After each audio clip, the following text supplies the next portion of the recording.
beginning God created the heavens and the earth. Now the earth was formless and empty.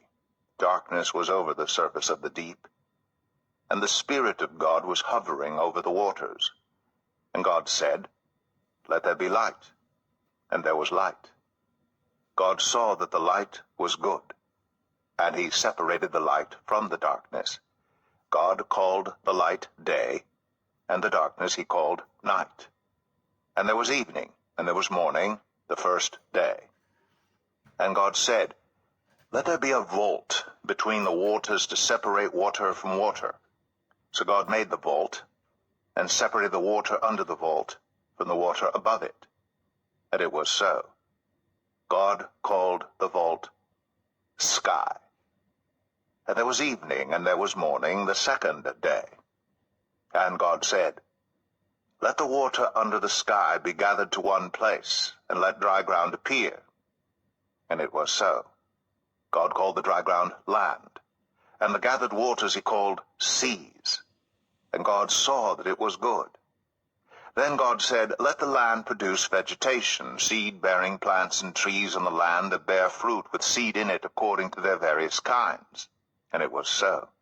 The land produced vegetation, plants bearing seed according to their kinds, and trees bearing fruit with seed in it according to their kinds. And God saw that it was good. And there was evening, and there was morning, the third day.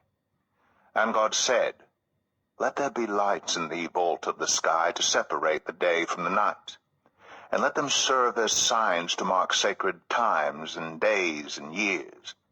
And let them be lights in the vault of the sky to give light on the earth." And it was so. God made two great lights, the greater light to govern the day, and the lesser light to govern the night. He also made the stars. God set them in the vault of the sky to give light on the earth, to govern the day and the night, and to separate light from darkness.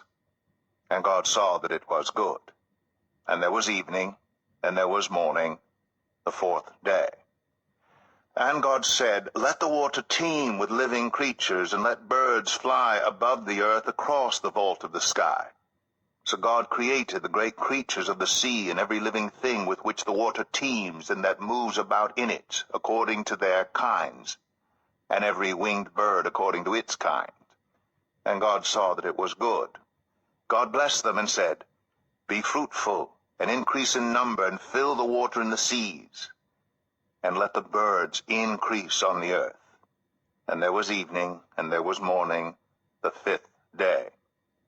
And God said, "Let the land produce living creatures, according to their kinds, the livestock, the creatures that move along the ground, and the wild animals, each according to its kind."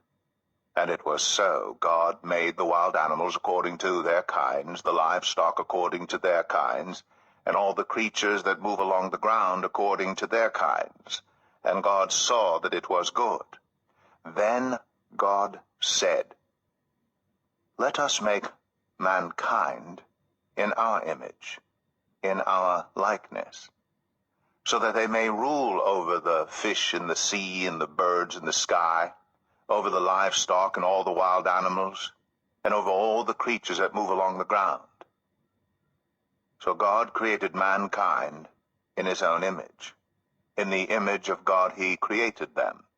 Male and female he created them.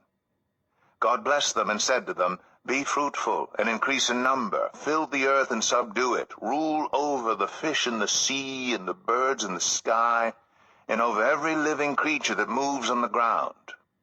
Then God said, "I give you every seed-bearing plant on the face of the whole earth, and every tree that has fruit with seed in it. They will be yours for food.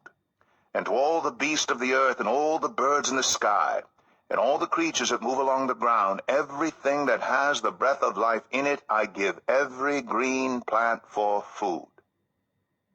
And it was so.